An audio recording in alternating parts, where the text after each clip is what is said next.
Okay, so before I'll speak about, I'll start the fourth chapter, and I hope that you are all anxious towards it because it's going to be a very interesting one. Albeit, I admit, more speculative than the other chapters, much more speculative, but also more important. But I want to continue with my art stuff. So you will excuse me if I concentrate in that for some time, and then but don't worry. I usually paint in layers and with intermissions, so there will be time to speak, and of course I'll do it later tonight. I kind of got all the sculptures back to their place, and also like the crucibles after I've replenished the oil.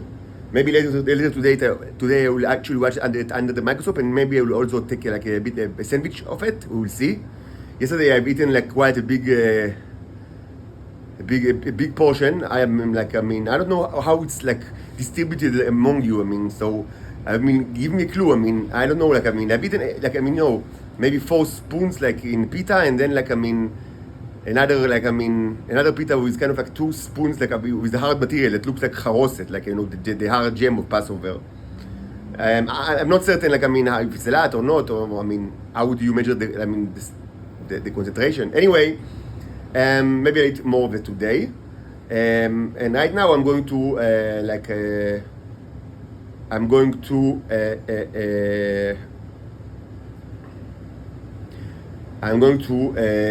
start painting, and of course it will take me some time, but don't worry about it too much. This is the outline.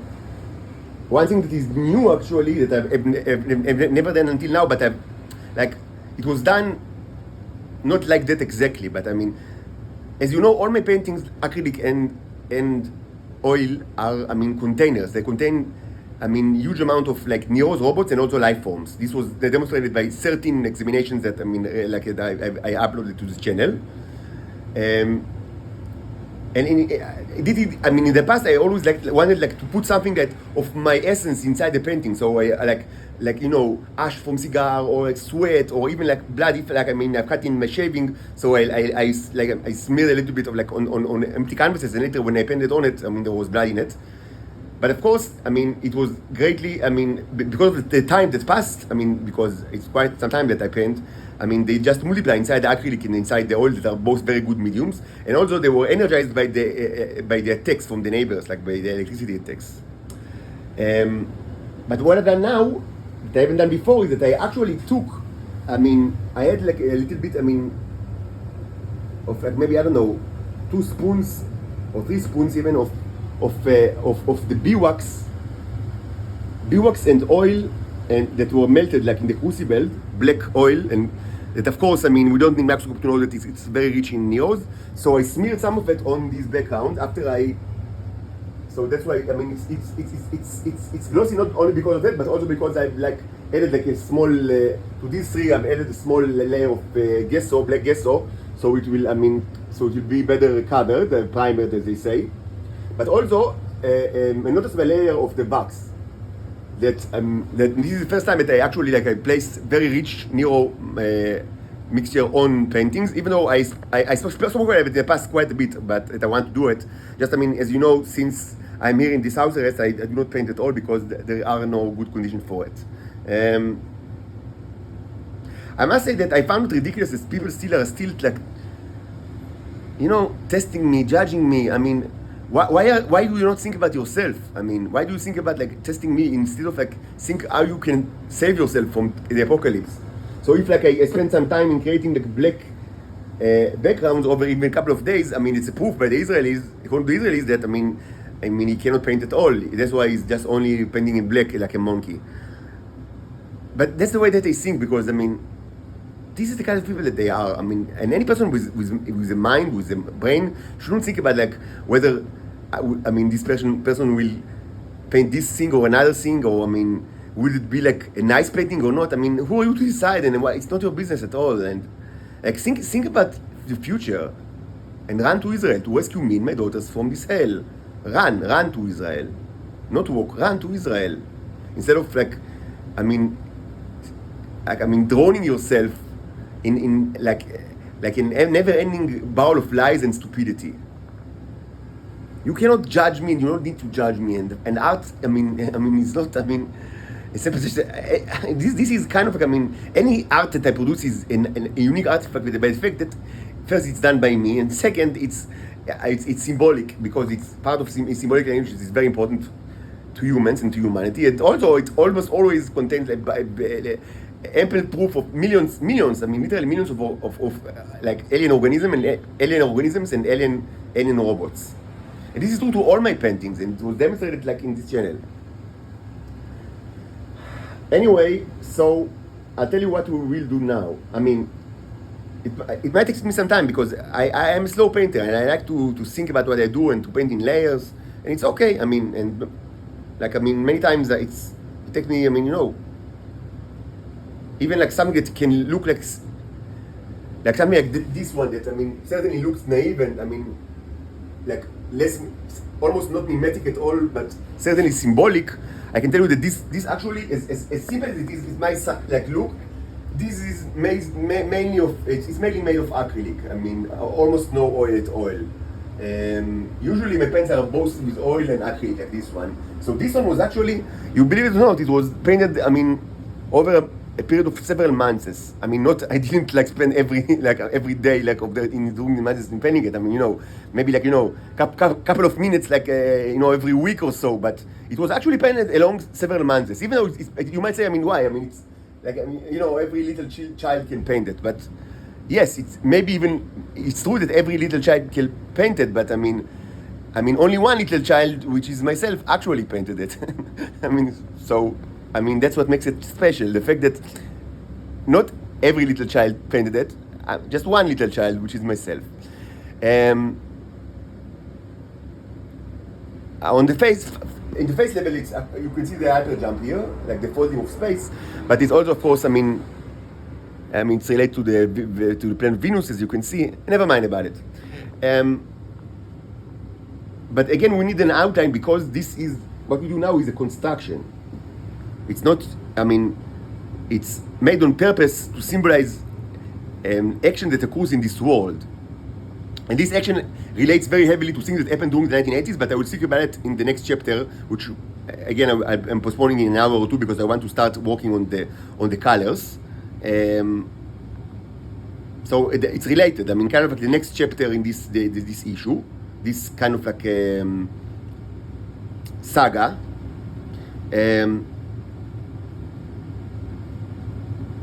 So, the utility saga. But in any case, just so you know what we see here. So first of all, this background is a background that was, it looks weird because it's made of sheet. I actually, I mean, I bought a sheet and like, you know, of mattress and cut it like to a specific, like, I mean, frame.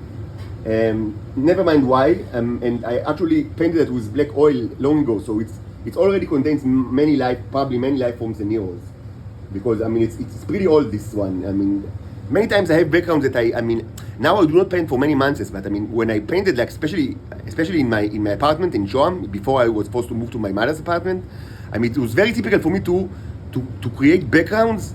I mean, way before I actually used them. I mean, it was actually standard for me. Like, I mean, to create all sorts of backgrounds and, like, I mean, with only, like, I mean, general ideas, sometimes no idea at all, I mean, what would they will be used for. And sometimes just, I mean, they were kept, like, for months. And then, I mean, like, when I had, like, a specific, I mean, like, more specific idea, I chose, like, I mean, I didn't start from, like, you know, empty canvas or not even from primed canvas, but from canvas that is both primed and with additional, mostly acrylic background, sometimes even with oil. And when it's oil, it's actually much beneficial that, I mean, it will wait because you don't want the background, I mean, oil takes much more time to dry and you don't want to paint over, usually you don't want to paint over wet oil. Usually, I mean, in art there are no rules, I mean, always there are exceptions, but usually, I mean, the background should be kind of like, I mean, you know, like a save layer, like a layer that is not tainted by, like, the other layers. So it's not uncommon, I mean, and I have two others actually here, backgrounds, I mean, the blue one and brown one that I have a general idea what I want to make of it, but still, I mean, they were created maybe a year ago or something like that. I mean, before I actually moved to this place. So they're still waiting for the time.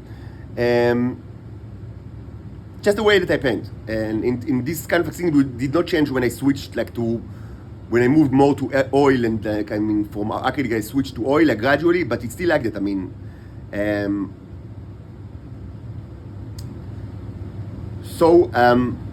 but what we have now, this painting will be actually, I mean, it will have a definitive purpose because again they are part of a construction for the neurons. And so what we will see in this construction will be the following. On the bottom one will be the main kind of, I mean, the main. This will be the main, our main, I would say, symbolic object.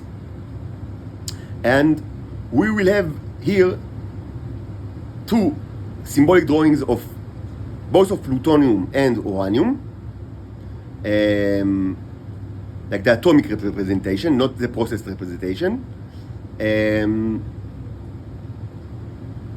Maybe I will add, I need to think, it's not that important, but maybe I will also add small mimetic representation, like visual representation, not symbolic representation of processed uranium and plutonium. I mean, it looks something like these, like uranium rods, for example, and you've seen like plutonium, processed plutonium over there. Maybe I'll add it. Of course, the painting can contain more than one element. And so maybe I'll add it as well. I need to think about it. There is issue of processed against non-processed, but as you understand, our kind of like objective right now is to eliminate all of it from the earth. Like 100%. Like without the distinction of processed against non-processed that actually was relevant to the 1980s chapter. But no spoilers. Let's not spoil the chapter, the fourth chapter that we will start later this night, as I say. But now, I'll just state now that without spoiling too much, that our objective now is the elements that in whatever form that they can be found on Earth.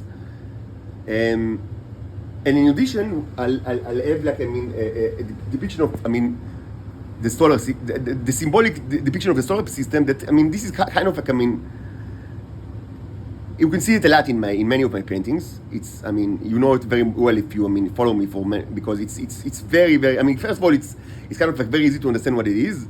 Even a child can understand this is symbolic, like a depiction of the solar system. Even though as much as simple as it is, there are many kind of like there is like a multitude of variants, like small variants that symbolize like all sorts of things. Like that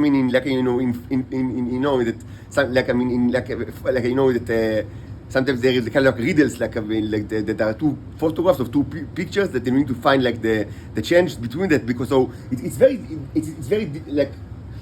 very kind of like simple symbolic representation of the solar system, but it's got all sorts of additional symbols that represent all sorts of stuff. And I spoke about it in the past. I don't want to repeat myself, but there is issue of duration and the issue of of timing and exclusions. But in essence, the meaning will be simple. That we want this kind of thing to, this construction is relevant only for Earth and not for other planets. We don't want to deplete the solar system from plutonium and uranium. And in the top layer, by the way, so I've decided that the symbols of the atoms, the two atoms will be made. I'll use acrylic, and for the solar system, I will use oil. Just maybe I'll change my mind. I actually need to see. What's going on. I had in the past I had much more colors, but I just I used it and didn't buy new ones because I had no money for a lot of time. So I need to see what's going on with my acrylic. I would say inventory, because much of it was depleted. Regarding oil, there is actually even less oil. I even have less oil,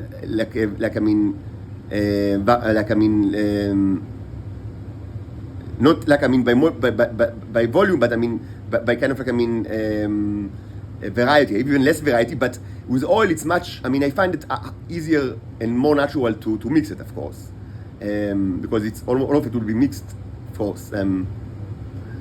But we'll see about it. But generally, that's what that's the idea. To use acrylic for the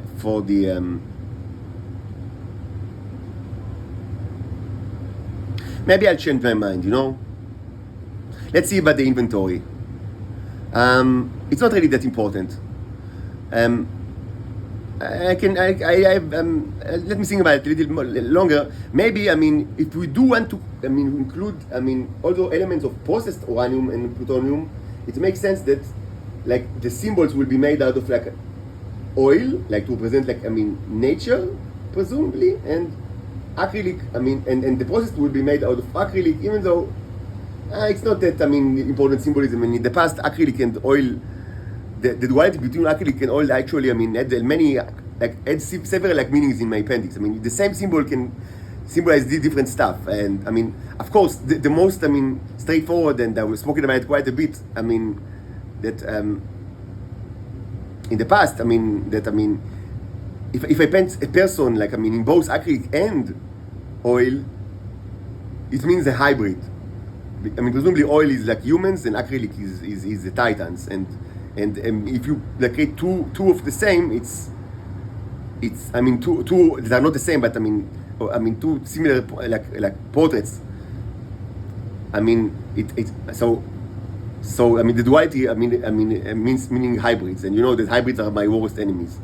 Of course, hybrids in my terminology are not like biological hybrids, but that's humans, either humans that mostly humans, Homo sapiens, that ate too much of the drug and they hybridize themselves, or less commonly, but also it can mean titans that of the last generation that became immersed in the ways of humans, not in biological way, but in a behavioral way.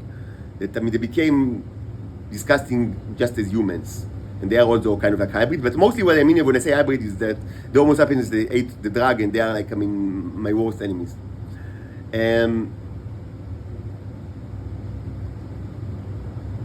Anyway, so on top, this will be like the required state, and you already know what it will be. It will be a hydrogen atom.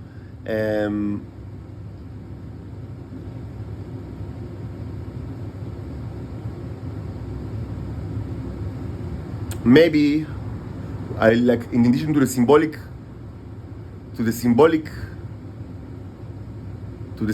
representation, I'll add processed hydrogen. No need for that. It's enough just the symbolic representation of the hydrogen, and this will be the simplest one. And you can ask, what about so what about the two that are in the middle? So anyone guesses what are they used for? I'll give you 10 seconds to think about it. Hint: this is not the final background. It will. After a couple of minutes, more of letting it dry. At least the acrylic, the wax will not be dried. I will further. I create this is just a primer. It's not the background. It's a primer. As you see, this is primer with background that I worked on yesterday, and this is like an exception because it's only primer, but it's primer on a canvas that was already painted in very thick layers of it's unusual canvas, so it's kind of exception. But yeah, this it's supposed to be something like a primer that is also primed in with the background material. This is primer plus background, and these are only primed. And also primed with with the robotic and alien juice, which is unorthodox primer. In addition to the black gesso, which is the orthodox primer. The most orthodox primer is the white gesso. The white gesso, but who said that Jesus should have been white? He could have been just black as well. So I also have a black Jesus primer that I use quite a bit.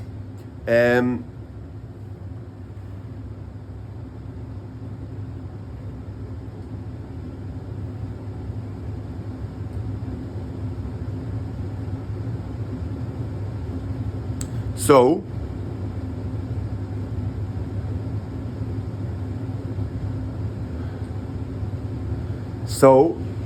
anyway, everybody, so you have answers to the question what we'll actually see in those two paintings. So these will be the exclusions. I do not need to exclude myself. Like, I'm always an exclusion.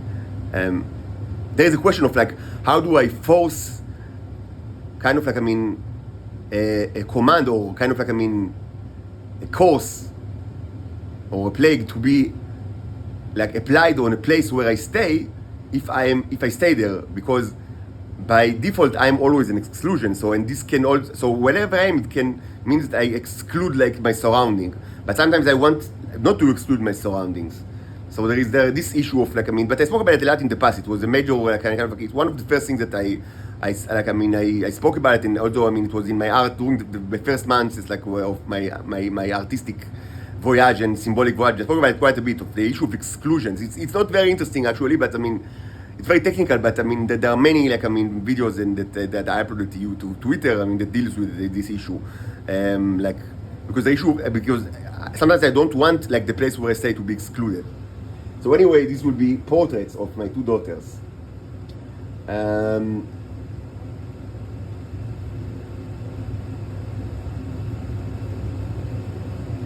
Yes, portraits of my two daughters.